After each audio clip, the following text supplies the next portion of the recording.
talking about economics, we've been talking about how banks work, about Mellon's ideas of laissez-faire. We've been talking about all kinds of stuff, and in the process, our treat today is to have an economist, a guy that thinks about this stuff.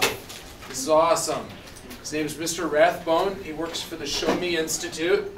And he's going to talk to us a little bit. Yesterday I gave you 6 causes for the Great Depression, right? And he's going to kind of dovetail some of these together with particular presidential policies and President Hoover and President Roosevelt. So, without further ado, Mr. Rathbone. Thank you. Thank you, everybody. I'm really happy to be here talking with all of you today. My presentation is why the Depression was so great.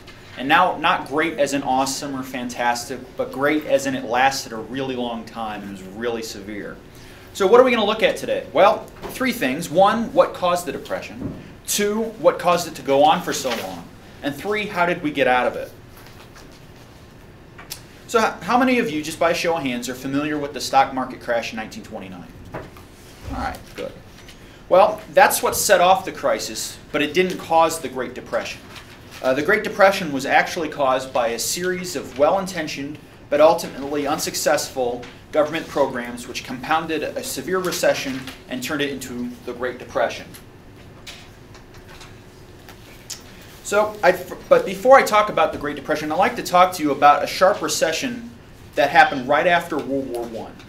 And basically what happened was that during World War I, interest rates were kept low, and so that businesses could borrow cheaply and build factories to help with the war effort. However, after the war ended, the interest rates went up, and a lot of these profitable activities that these businesses were engaged in weren't so profitable anymore, and they went out of business. And so here's some of the effects after the interest rates went up. Prices fell by almost 20%. Gross national product, which is basically the value of all goods and services in this country, dropped by 17%, and unemployment went up to 12%. Now, a lot of people describe the economy we're in now as the worst recession since the Great Depression. Can anybody tell me in this class what the unemployment rate is now? Just a guess. Just throw it out there. Like 25%? No. Thank heavens. Less or more? No. 7%? A little bit higher. Any? Yes. 9. That's pretty close. It's actually 8.3%. And it's down from over 10% at the height of the recession, but it's 8.3% now. But even at the height of this recession, we never saw unemployment go up to 12%. So, can anyone tell me who this is? It's a hint, he's up there. President Harding? Yeah. So, that's President Harding.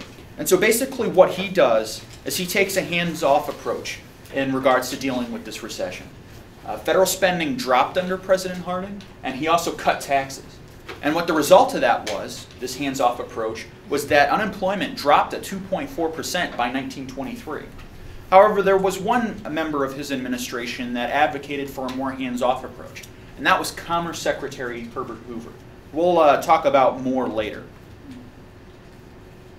So, the 1920s is often referred to as the Roaring Twenties. The reason why they do that is because the economy was really strong and things were really good economically.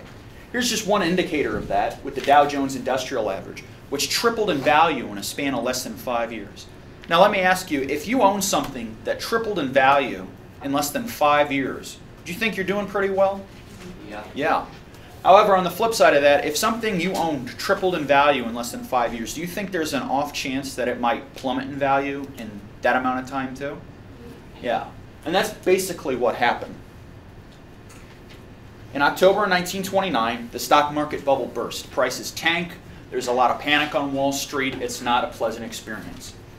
Also, credit contracts. Now, what do I mean by credit contracting? Well, a lot of businesses and banks that give out money and lend money aren't doing it anymore because they're afraid that they're not going to get their money back. Well, okay, so they're not lending money. Well, what happens to businesses that rely on credit and rely on borrowing money to finance their operations? If they can't get credit anymore, what's going to happen to them? They go out of business. Exactly. They go out of business. So now, Commerce Secretary Hoover is now President Hoover. And as I showed in the previous slide, he advocated for more government intervention, unlike President Hart. So what did he do?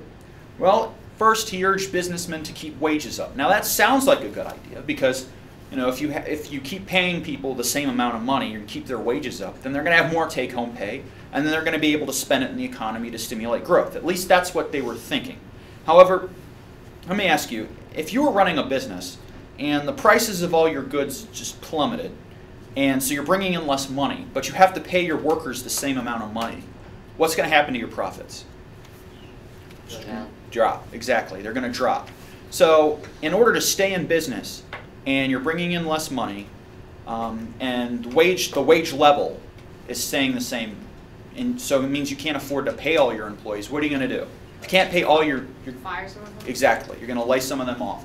And that's what happens not just in one business, but in a lot of businesses. So a lot of people lose their jobs. That's not the only thing President Hoover did. He increased federal spending by 50% and spent it a lot on public works, which I'll talk about in a minute. He also doubled the income tax rate. Now, let's say you're one of the few people that was lucky enough to keep their job after the mass layoffs. But now the government's taking twice as much of your money. What are you going to do with the rest of your money? You're not going to have enough to spend in the general economy, are you? No. He also imposed the huge Smoot-Hawley tariff. Does anyone know about that? Can anyone tell me about the Smoot-Hawley tariff? Or tariffs in general? What does a tariff do? It's like you have to put a tax on everything you have or sell. Well, it's basically you're taxing imported goods to protect your own industries. Okay, so let's say the United States is raising tariffs on all these foreign goods. Let's say you're a foreign country. What are you going to do if the United States is starting to tax all your exports? What are you going to do in response? Tax theirs. Exactly. And what happens if you're a business in this country that relies a lot on foreign sales? What's going to happen to you? You're going to go out of business, exactly. And so that's what happens. So for example, I mentioned that President Hoover increased federal spending. And what did he spend it on? Well, public works. Here's one example, the Hoover Dam. Now, some of these public works do some good. They generate electricity and they help people. But this is also a classic example of what people call the broken windows fallacy. Now, what's the broken windows fallacy? Well, it's basically, let's say you own a house, and then someone comes by and throws a rock through your window and breaks your window. All right. Well, a lot of economists would say that this is a good thing because, okay, now you have to spend money to hire someone to fix your window. That person will have a job, then they'll have the money from the job, and then they can spend it on whatever they want to stimulate the economy. However, if you have to spend money to replace a broken window, what can't you spend it on? Other stuff. Exactly, something else. And so the person that you would have bought goods from or a service from now doesn't get your money, and they can't get a job, and they can't spend it to stimulate the economy. And all you're left with afterwards is what you had before, a non-broken window.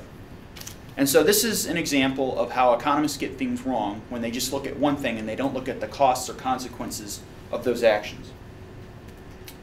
I just wanted to give you a brief glimpse into what President Hoover was thinking during this time. And here's a quote I think is pretty illustrative of his thinking process. It's, "I determined that it was my duty, even without precedent, to call upon the business of the country for coordinated and constructive action to resist the forces of disintegration. Our leading business concerns have sustained wages, have distributed employment, have expedited heavy construction. The government has expanded public works, assisted in credit to agriculture, and has restricted immigration. Our present experience and relief should form the basis of even more amplified plans in the future." And I'd like you to pay particularly close attention to this last sentence. Our present experience and relief should form the basis of even more amplified plans in the future. This is important. So what followed after President Hoover did all these, raised taxes, tariffs, federal spending? What happened? What followed? Well, unemployment rose to 25%. You have to understand, because the stock market crash, just by itself, you have unemployment at 6.3% afterwards, but now you have increase in tariffs, increase in taxes, federal spending, and boom, you have unemployment up to 25%. GDP, the value of all goods and services produced in this country, dropped by 1/4. So imagine if you had everything in your house, all your stuff, and then after a short period, someone came away and took 1/4 of it away. Probably not many of you would be better off because of it. And so it also set the stage for the election of Franklin Delano Roosevelt, who was, we'll see his actions later. So candidate Roosevelt. Can anyone venture a guess on what candidate Roosevelt campaigned on in 1932 against President Hoover? What he campaigned on? What did President Hoover do? And so if you're running against him, you're probably not going to want to continue that. So the agriculture, like building stuff? Well, he does eventually do that. But when he's campaigning, what does he campaign on? If we have President, okay. Unemployment. Right, he wants to fix unemployment, but how is he going to do that? If President Hoover's spending a lot of money and he's raising tariffs, yes? By saying that you were going to stop, well, not as much spending money and lower the prices of things. Exactly, and that's what he does. Candidate Roosevelt campaigns against Hoover's big government policies. The Democratic Party platform pledged a 25% reduction in federal spending and a balanced budget, and he promises lower tariffs, which he eventually delivers on. So candidate Roosevelt eventually becomes President Roosevelt, wins in a landslide in 1932. What he ends up doing is expanding on President Hoover's policies of higher prices and taxes. He creates, one of the examples of what he creates is the NIRA. Can anyone just venture a guess on what that stands for?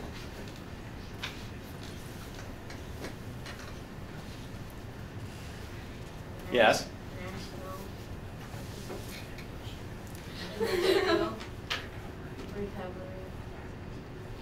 That's fantastic. Great job. Yes, that's what it stands for, and that gave rise to the NRA. Now, can anyone guess what NRA stands for? And it's not National Rifle Association.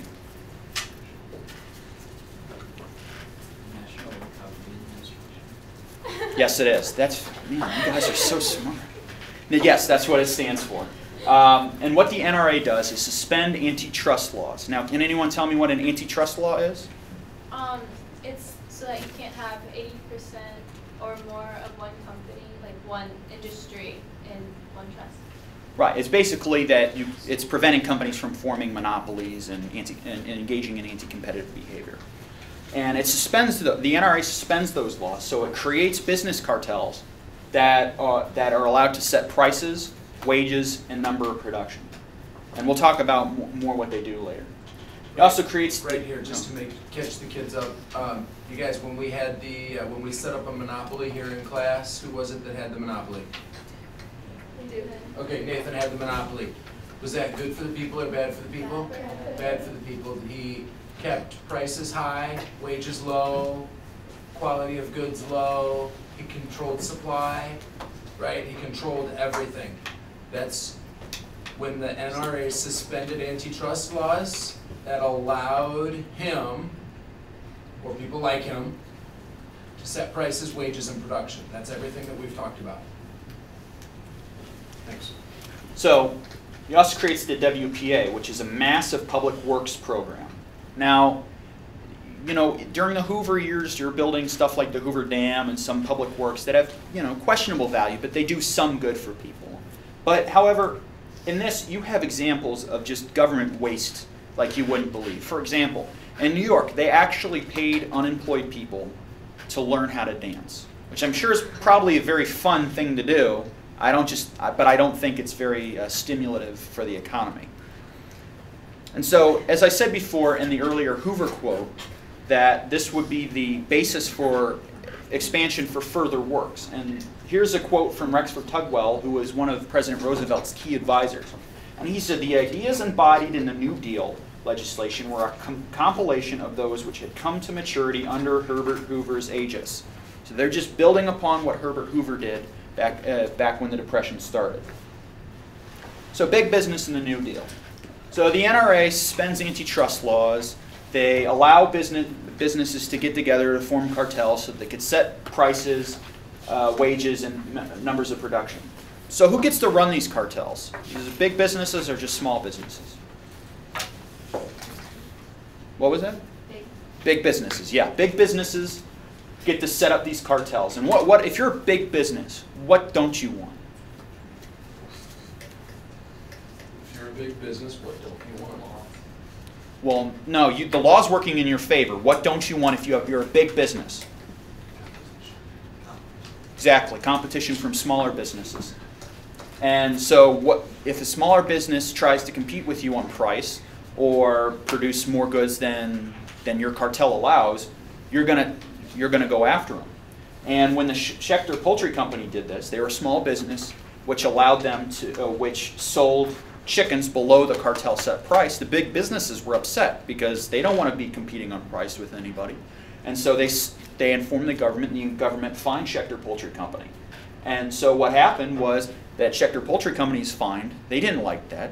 And so they took the government to court. And eventually the Supreme Court did strike down the NIRA, but that was in 1937. So can someone in this class tell me when President Roosevelt was inaugurated?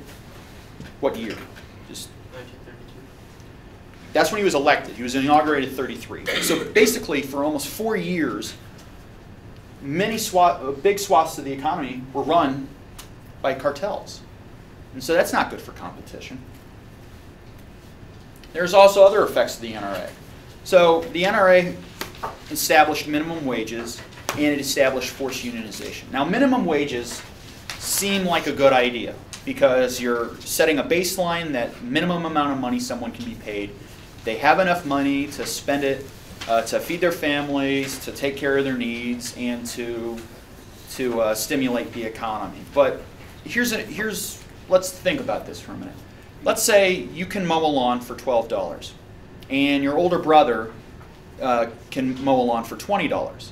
But if the government says, okay, you can't mow lawns for $12, you have to at minimum mow it for $20, and your brother can mow the lawn a little bit quicker, a little bit better than you can. Who's going to get the job if you both have to charge $20 for the job? Your brother, exactly. And in a lot of cases, due to just lack of experience and poorer education, a lot of African American workers couldn't compete on that level with white workers, and therefore a lot of white workers were getting jobs and African Americans were being excluded. Also, another negative impact was the forced unionization. NRA basically says to industries, all right, you can only deal with one union for jobs, and in terms of labor, and so the industries do that. But then the unions get to turn around and say, all right, we get to choose who our members are. And so if you're African American, you're not allowed in the union. And if you're not allowed in the union, you can't work in that industry. And then this was pretty blatant.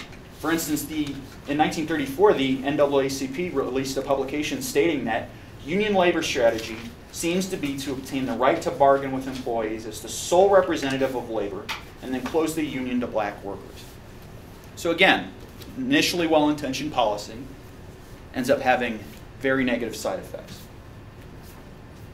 Here's another New Deal program. Can you go back one? Take a look at this ad in the South for the Democrats.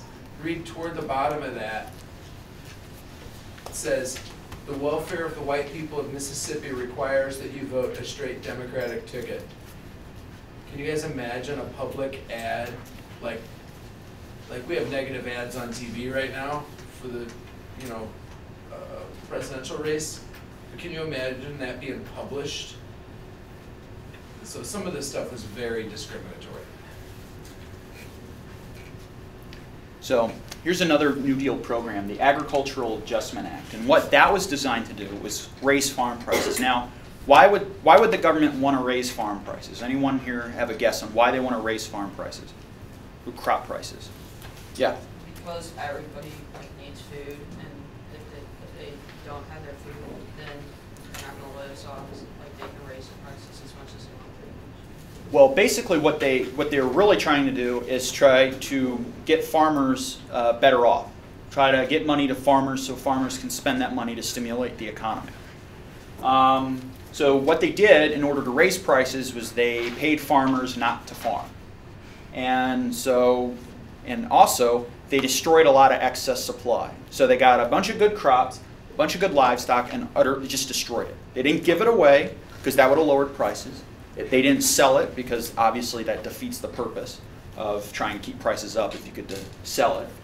And so they are successful in raising prices. Now, can anyone tell me, if you ran a farm and someone was paying you not to grow crops, what don't you need if you're a farmer?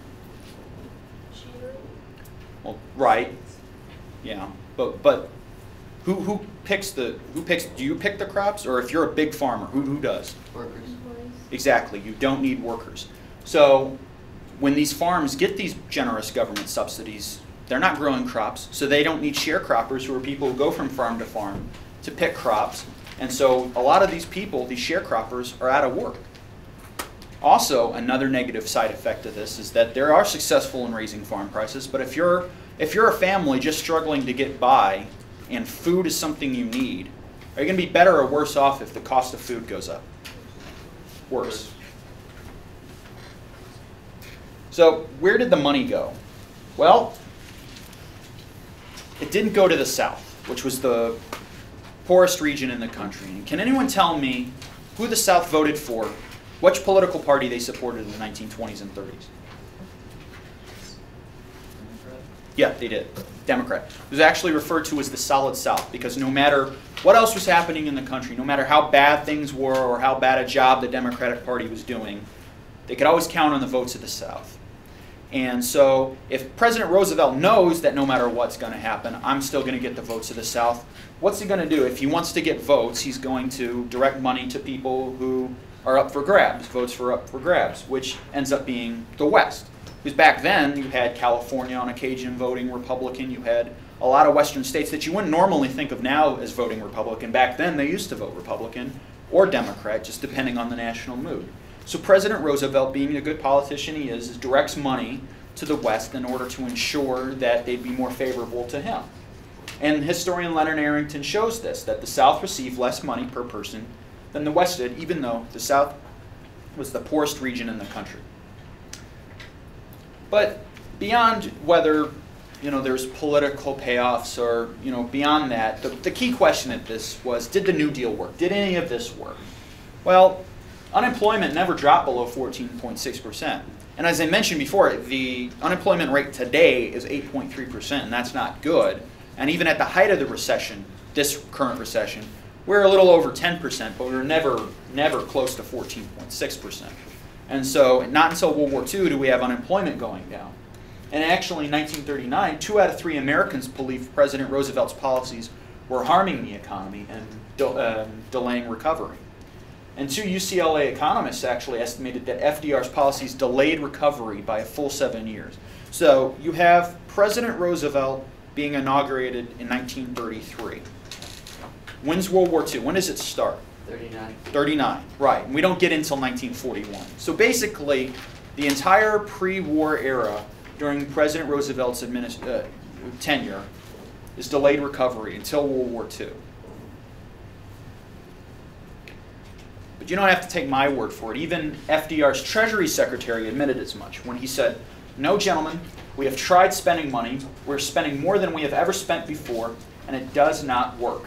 I say after 8 years of this administration, we have just as much unemployment as when we started." And that's President Roosevelt's own Treasury Secretary. So what got us out of the Great Depression? Just anybody venture a guess? The World War. And that's partially correct. That's not entirely true, but it's partially correct. It did help with the unemployment problem. Since a lot of previously unemployed people are now in the military fighting in the war, they have jobs. And a lot of factories need people to work in their factories to produce war material. So unemployment does drop. But in 1944, for instance, if you wanted to buy a car, what was available to you? What types of vehicles were available to you? Could you get a Ford or an Oldsmobile? Americans American built cars. Well, the American factories are producing things, but are you going to be able to get like a Ford or an Oldsmobile or a Cadillac? Or are you going to be able to get, or you're going to be able to only to get Jeeps, trucks, and tanks, basically. You can't get any type of car you want. You're only going to get the types of cars or vehicles that are being built for the war.